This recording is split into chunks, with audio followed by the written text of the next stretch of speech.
Hello and welcome to ADHD Mums, and this is the next quick reset. They said don't label him, so he suffered in silence. This episode is about why your child doesn't need to grow out of it, air quoting. They need to actually grow with support. Are you worried about putting a label on your child? Common things I hear parents talk about in terms of diagnosing a child with ADHD or whatever it is, a lot of them will talk about feeling worried that they're putting a label on their child. They don't want them boxed in, and they say this completely out of love. However, there is a truth that no one says loud enough. They already feel different, and the diagnosis just gives them a name. Or the label that you give them, i.e. autism, is better than the label they give to themselves, like loser, stupid, dumb, left out. A lot of neurodivergent children experience bullying. And it's funny, I saw something in the Facebook group the other day, and please join the Facebook group. It's in the show notes if you're not in the group already.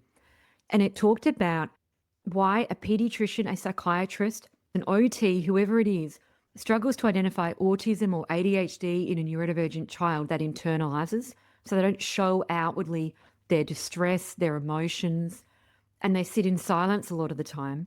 Why is it so easy for kids at school to pinpoint who those kids are and bully them, and so hard for professionals to actually see it? I thought it was a really interesting thing because neurodivergent children do often experience bullying.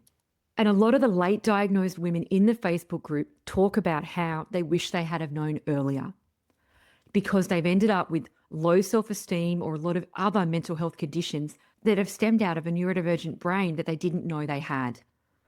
So getting a formal diagnosis, whether it's ADHD, autism, anxiety, whatever it is not about labeling that child as a problem, labeling them as bad, things they need to work on, being left out or othered. It's not about fixing. It is about understanding the operating system, the brain, the computer.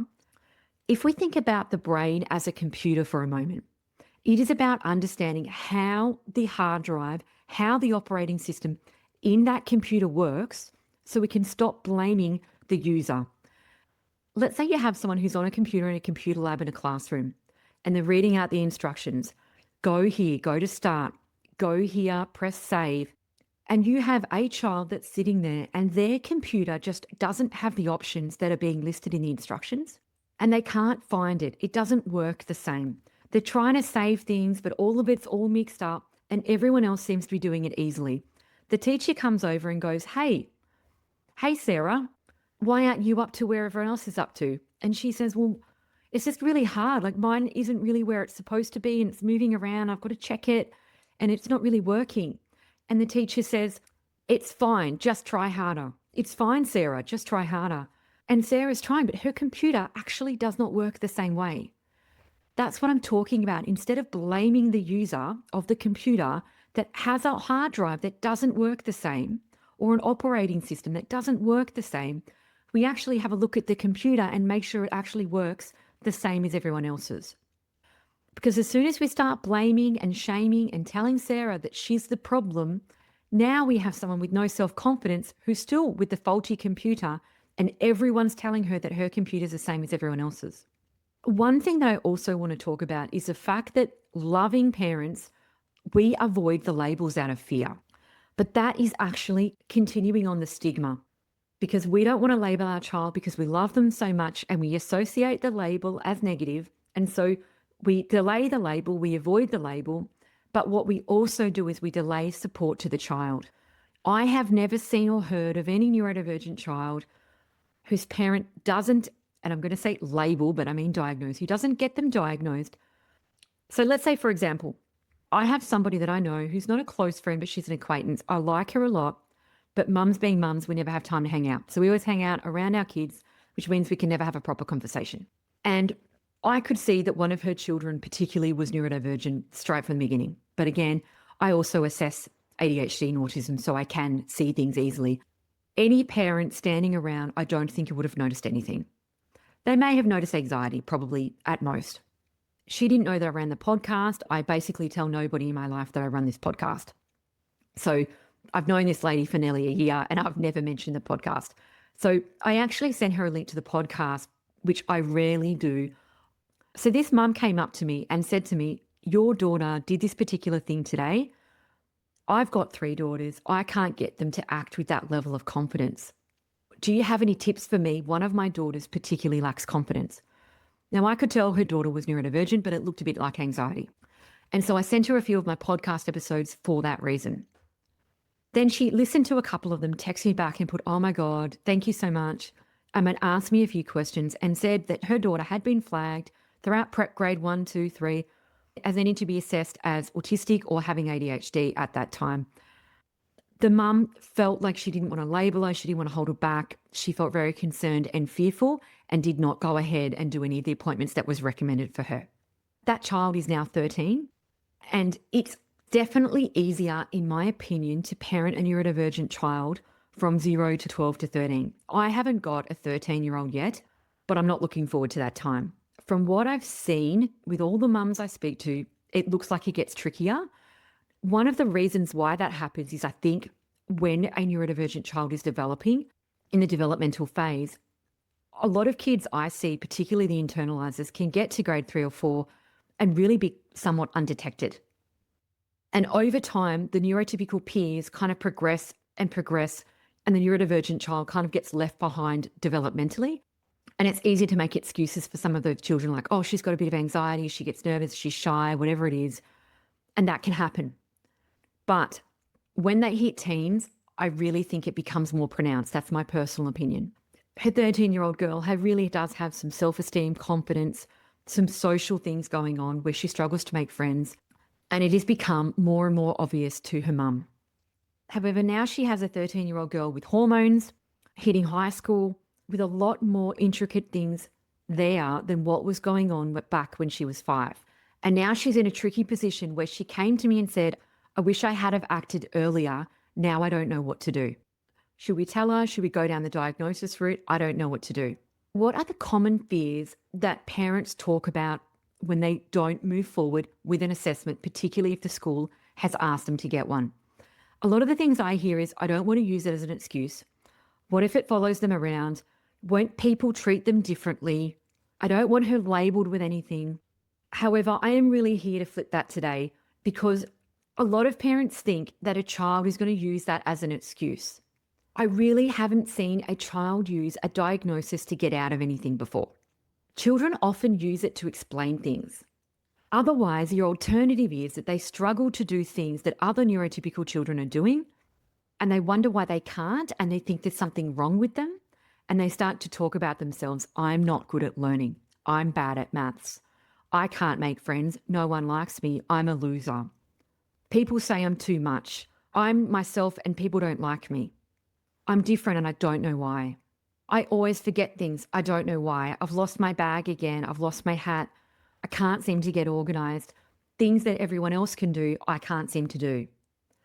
Whilst the other children who have been diagnosed may be getting an extra 5 minutes on a test, getting accommodations put into place, maybe learning some skills that they're struggling with, the other child that isn't diagnosed is still being compared with everybody else. The objection around what if the label follows them throughout life? That's a bit of a funny one. I actually have a bit of a laugh about this one, because I think if your child's neurodivergent, they're already experiencing the world differently and they don't grow out of it. So it's like, what if the label follows them around? Do you mean their ADHD or their autism or their PDA or whatever it is, their social anxiety? They are already going to have that follow them around. They are already experiencing the world differently. The label doesn't create the reality. The reality is that is already there. However, the label will give them language. It will help them understand. It will help them shape their brain in ways that we didn't have opportunities to if you have ADHD and you were late diagnosed. For example, when I made my career decisions, I really think if I had have known I was neurodivergent, I would have done things differently. For example, I joined the Air Force. Now, everybody is different, but for me, the ADF did not suit me. It was probably one of the worst environments I could have for me. When we talk about labels following them, what we really need to think about is giving your child a chance to understand themselves early and build their brain around their life. They may go ahead and join the ADF because their friend did, or they may see a shiny poster and think that looks nice, hyperactivity, impulsivity, and join something that probably is not going to suit somebody that's neurodivergent. For example, I moved overseas when I was 21. I moved to Dubai and I became a flight attendant. Now, my ADHD presents in a way that I have absolutely no interest in hospitality, and I'm not particularly good at customer service, and I hated being a waitress. I don't know why I thought it would be different on a plane. I also am autistic, so does sensory overload on a plane really work? I hate being around people. I've always hated crowds, but I didn't know that at the time. So I made a lot of really poor decisions moving, a lot of roller coastery decisions in my early 20s because I couldn't really figure out why I didn't like things, and other people did. Yes, the label would follow them, but their actual brain would follow them too. If they knew it was lifelong and they had a different neurotype, they may set up their life better than we did. Another objection that I see often is, won't people treat them differently? I think, one, it needs to be said that you don't need to tell anybody. That's private information. That's completely up to them. You can tell people if you like. There's nothing to be ashamed of, but it's really up to you and a family preference as to what you disclose. You don't actually have to disclose everything. They're not going to be wearing a T-shirt that has their neurotype written on it, like, beware, this child has autism, or beware, this child's autistic, beware, they have ADHD, beware, they've got poor emotional regulation. I think the objection of, won't people treat them differently, is probably part of the point of getting them diagnosed. The point is that they are treated differently because they get what they need, as opposed to being held to expectations of children who are neurotypical. So won't people treat them differently? Yes, and that's exactly what they need. They need different expectations, different tools, and different environments. They may have a skills lag in certain areas that other neurotypical children meet those milestones easily. A society in a world where things are fair and equal is actually when everybody gets what they need. And if your child needs something specific to develop now, then they should have it. Withholding supports when your child is young because of an impact that you're worried about when they're 18 means that they're going to miss out on 13, 15, however many years of supports in the lead up to that time. And their trajectory and outcome could be different. We know that early diagnosis creates better educational outcomes, improved well-being, and reduced parental stress. There is so much research, and I can pop it into the show notes, around identity and forming identity, not limiting identity, by children understanding their neurotype early, helping your child grow up with self-awareness instead of blame. And I'm happy to put those notes into the show notes. We know as well from Kristen Neff that understanding our traits and your child understanding their traits through the lens of understanding their neurotype is going to increase empathy in parenting. It is going to reduce family stress. It is going to help you parent better. If we delay a diagnosis, like I spoke about my friend earlier, the child can start to label themselves as lazy, rude, too sensitive, too much. They can suffer with low self-esteem because they don't understand why they're struggling. They can start to mask, adapt, or internalize the idea that there's something wrong with them innately. I have quite a few friends who work in therapy for children who are neurodivergent. A lot of the time they say that these children actually figure it out by the time they're in their teens. And then they actually have a conversation with their parent where they tell their parent they think they have ADHD or they're autistic or whatever it is. And their parent goes, yeah, I know, because I've had you in therapy for the last 10 years. But the therapist hasn't been allowed to tell the child about their neurotype.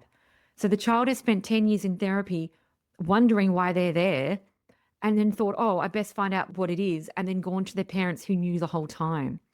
I just think that's adding an extra layer of complexity that doesn't need to be there. If your child's struggling to regulate their emotions, focus or connect or transition to different activities, it's not a character flaw, it's a clue of something that's going on. I really feel passionate that the label is not the limitation. We need to create scaffolding from the diagnosis. And we know, and I can put the research in the show notes, that early identification of ADHD or whatever the neurotype is creates a less likelihood of jail time. They've got better outcomes in life. They are less likely to be in youth detention. They are more likely to have a better education and have a better career outcome. They are less likely to abuse substances. And if we delay in the diagnosis, it often moves into other mental health conditions. They may end up with treatment-resistant depression, general anxiety, social anxiety. There is no adult that I've met that has ever said they wish they didn't know earlier. So if you are still on the fence about getting a diagnosis, ask yourself this. Is my child struggling because they're different? Or are they struggling because they're unsupported? A diagnosis is not going to define your child, but it might redefine their experience of the world in a positive way, in a way that's softer, that's clearer, that makes sense to them. And they can make choices from their neurotype and they can build a life around their brain. I wish I had had that opportunity. Sometimes the kindest thing we can do for our child isn't to give them a reward chart, isn't to hold them up to expectations they can't meet. It's to give them the words to explain what's always been unexplainable to them and let them know early. If you've loved this episode, please share it with a friend. Please follow the podcast or give me a review. I really appreciate it. It all makes a difference.